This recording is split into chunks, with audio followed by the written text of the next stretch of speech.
Pagi kembali datang, kabut masih menyelimuti pegunungan. Jalanan mulai ramai, aktivitas kembali berjalan seperti biasa.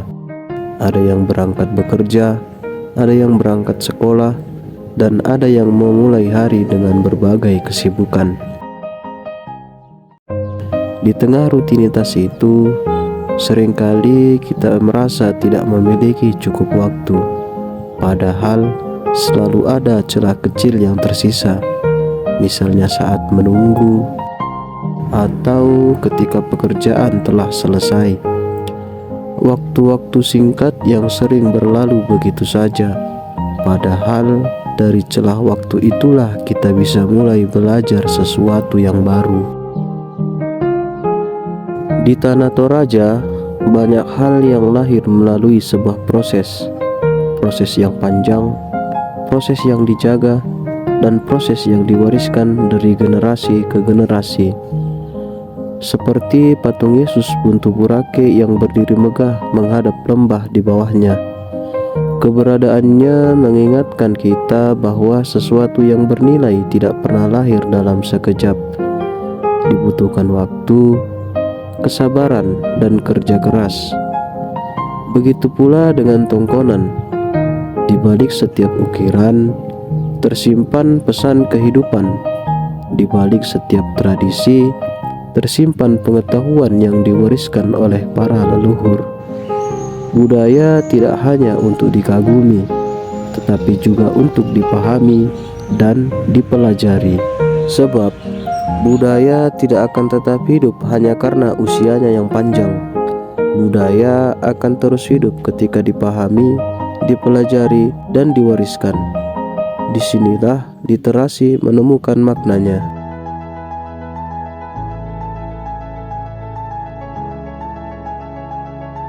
Di era digital seperti sekarang, informasi memang hadir begitu dekat. Dalam genggaman tangan, kita dapat menemukan ribuan informasi hanya dalam sekejap. Namun, informasi yang melimpah belum tentu menghadirkan pemahaman. Tidak semua teruji kebenarannya. Tidak semuanya mampu menjelaskan sebuah budaya secara utuh. Karena memahami tidak cukup hanya dengan melihat. Memahami membutuhkan waktu, membaca, dan belajar. Disinilah perpustakaan daerah hadir, bukan untuk menggantikan teknologi, melainkan untuk melengkapi, sebagai ruang belajar yang terbuka bagi siapa saja. Tempat pengetahuan dirawat, budaya didokumentasikan, dan rasa ingin tahu terus bertumbuh. Di dalamnya tersimpan ribuan koleksi yang membuka jendela pengetahuan tentang sejarah, tentang budaya, tentang pendidikan, tentang teknologi, tentang keterampilan, dan berbagai pengalaman hidup yang memperluas cara pandang kita. Setiap buku membawa cerita, setiap halaman membuka wawasan baru, dan setiap bacaan mengajak kita memahami sesuatu lebih dalam. Membaca bukan sekedar mengisi waktu. Membaca adalah cara kita memahami, cara kita berpikir, dan cara kita mempersiapkan diri menghadapi masa depan. Ketika kita membaca tentang Toraja, kita sedang menjaga ingatan. Ketika kita mempelajari budaya sendiri, kita sedang merawat identitas. Dan ketika pengetahuan itu dibagikan kepada orang lain, warisan leluhur akan terus hidup melintasi zaman.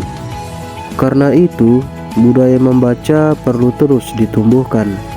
Tidak harus dimulai dengan langkah yang besar. Cukup meluangkan sedikit waktu, membuka sebuah buku, membaca satu halaman, dan memberi kesempatan kepada diri sendiri untuk terus belajar. Mari jadikan membaca sebagai kebiasaan, belajar sebagai kebutuhan, dan budaya sebagai kebanggaan. Karena budaya yang dipahami akan tetap hidup, dan literasi adalah jembatan yang menghubungkan warisan masa lalu dengan harapan masa depan. Jadi di Dinas Perpustakaan itu fasilitas yang kami siapkan ada meja kursi baca, Itu bisa diperuntukkan untuk pribadi, ada yang ada yang private, ada yang untuk kelompok, ada juga layanan komputer di sini terbuka untuk umum, dari anak sekolah sampai dewasa ke atas. Di sini juga tersedia rak buku, pemustaka bebas untuk mencari koleksi yang diinginkan. Terdapat juga AC. Di sebelah sana terdapat lesehan, ruang baca lesehan di sebelah sana. Selain itu di luar ada layanan pojok baca digital. Selain itu ada juga ruangan multimedia. Misalnya ada yang mau kegiatan untuk memakai aplikasi Zoom, kita bisa siapkan di sana. Di atas juga ada aula. Di belakang di sini ada musola. Kalau ada yang mau sholat, parkiran juga ada di bawah fasilitasnya. Di sini juga ada jalur khusus disabilitas. Ya, loker juga ada. Oh iya, terima kasih. Ya, sama-sama.